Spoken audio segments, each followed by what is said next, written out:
So we're doing a review today of Bad Boys for Life. This is written by Chris Bremner, Peter Craig and Joe Carnahan. Directed by Adil, Arbi and Bilall Fallah. This of course is the sequel to the hit franchise made by George Gallo and Michael Bay. So, if you didn't know, the film follows a pair of unorthodox Miami cops, Marcus Burnett and Mike Lowry, played by Martin Lawrence and William Smith.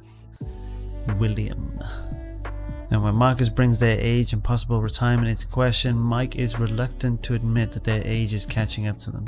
But when someone from that past seeks vengeance, they are forced to be bad boys one last time. Off the bat, it's remarkable this film is so cheap considering how high profile the actors are in it. That being said, it's a movie that cost $90 million and $23 million of that was spent on just Martin Lawrence and Will Smith alone. That's crazy. That's bonkers. That's a movie made for $67 million. That just blows my mind. But still, saying that 25 years ago, Bad Boys was made only for $19 million. It's an incredible leap. Even more so was the leap from Bad Boys 1 to Bad Boys 2, which was $130 million. You're seeing a huge amount of money being thrown at this kind of franchise, and then 20 years after, here we are, when the budget has been reduced, we have the same actors, but we don't have the same director. Production value is gonna slip, and that's kind of the biggest gripe I have with this movie, which I'll get into later. It's quite paradoxical as well, because what I like about this movie is also what I dislike about this movie. But definitely hear me out. When you see two young, independent directors take on a big budget franchise from a whole household name, someone like Michael Bay, it's refreshing.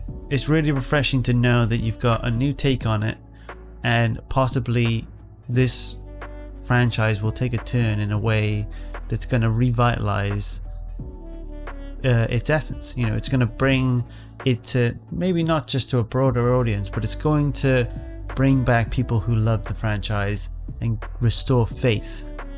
And I really feel like that this movie did it. These two directors, I've seen some of the behind the scenes where you actually see them like making their directing calls and interacting with the DP and such, and you can just see that they're really into it. They're really enjoying the process and they're having fun.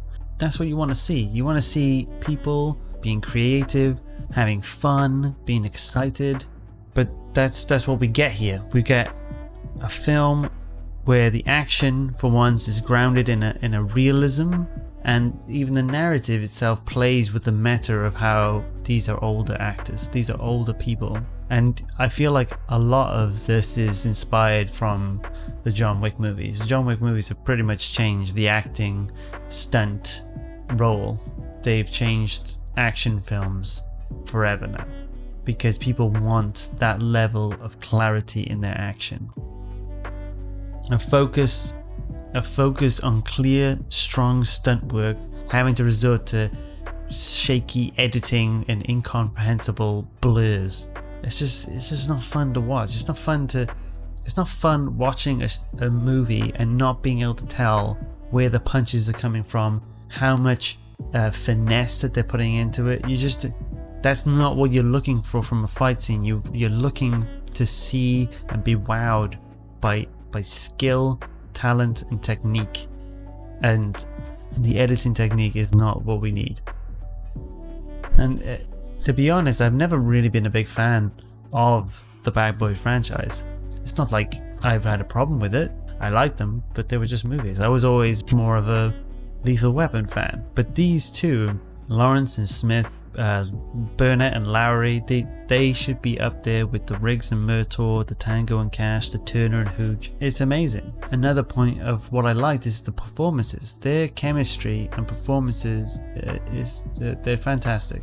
Both their performances and a few of the other supporting actors is what made me push through, and I kind of lost myself in the story, and I kind of forgot about all the rubbish things at the beginning because I was invested. I got invested from the performance. It was really good, especially Will Smith. I mean, like, he does some scenes where I can tell that that's definitely him, and his stunt work is fantastic. But more of the emotional acting and performances are great. I guess it hits home more for me because this film is about family, so I have a kind of a bias and a predisposition to be compromised emotionally from anything around family. But one of the best things about them as a pair is that their chemistry, their comedy, it's just there, it's on point, it's still just as funny as it used to be. You just totally buy into them being friends, and it's just fun to watch. The side characters as well have some of their own story arcs that they follow, not all of them, which is fair. I mean, they don't all need to be Avengers level, or we all get a day in the sun kind of thing. Sometimes people just don't. In a 3-month period, not everyone you know is going to have an arc. Not everyone you know is going to suddenly get over something in their life and have a life-changing moment. That's fair enough. That's a bit of realism for you there. But still, we are in a story, so sometimes it's nice that stuff isn't wasted. But the side character played by Alexander Ludwig, who's this like beefy tech guy who clearly has like a tortured past. He was great. There was a moment where I actually like shout out loud. I was like cheering him on. I thought it was really fun because you get to see him flex his stuff.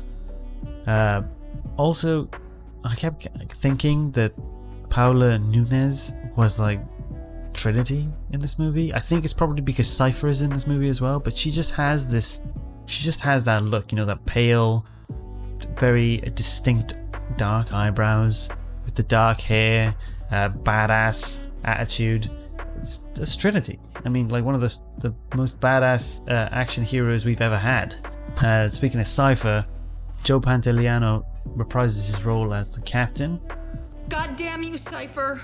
I haven't seen him in anything in years. I know I've checked, he has been making movies. I just seem to somehow have missed them all. But he's great. He's just a classic great actor. Plays the typical overstressed, overworked police captain who can't help but shout and then take his pills kind of guy. It was great to see him again. Honorable mention to Jacob Scipio as well for some of his stunt work. It was his performance that actually made me stop and go, whoa, wait a minute. It was great. It was really cool. It's good to see this level of physical dedication from the actors. The thing that lets this movie down is just the production value. It's sad to say, but opening scene, you've got car chase going on, supposedly, and they're having a semi-casual conversation about their lives while in a high-speed pursuit. And I can just hear them clearly. I can just hear everything they're saying perfectly crystal clear. I can barely hear the engine roaring beneath them. And it just doesn't seem believable at all. I just immediately know that those guys are in a car that is either being dragged by another car or they're just not in danger whatsoever. It just doesn't feel compelling at all. It doesn't matter how good, how well the background is stitched into the windows. It just doesn't sell it to me. And it put me in a funk. It immediately let me know what level of production this film is in. And this is what I'm saying about the fact that I was glad that it was made by different directors, but I kind of wish it wasn't, is that there was a pre-existing level of quality delivered by Michael Bay. The production value is very high, so then when you go to a new movie with new directors and a reduced budget, and then the production value is low, you're going to see slips in quality, and it's going to make you think that it's a worse movie when it's not. It's more like a step back but then a step forward in a better direction.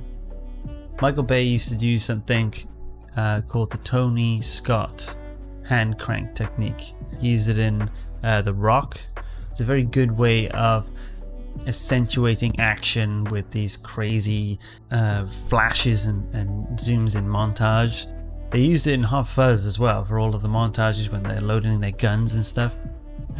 It's great. It's amazing. But it wasn't in this, so I felt like, because I associated that camera technique with Bad Boys, when it wasn't in it, I just didn't feel like I was watching a Bad Boys movie. But when you have a high budget franchise that gets taken over by new directors with reduced resources, there is a contrast in quality. and it did leave me a little lackluster in the first half. By the end I was very engaged with the film, and I would recommend it as a critical hit. And if you have an itch for some fun action comedy, then it's a good ride. Just don't expect too much from Bad Boys for Life. Thanks guys for watching the video, and then I will see you in the next one.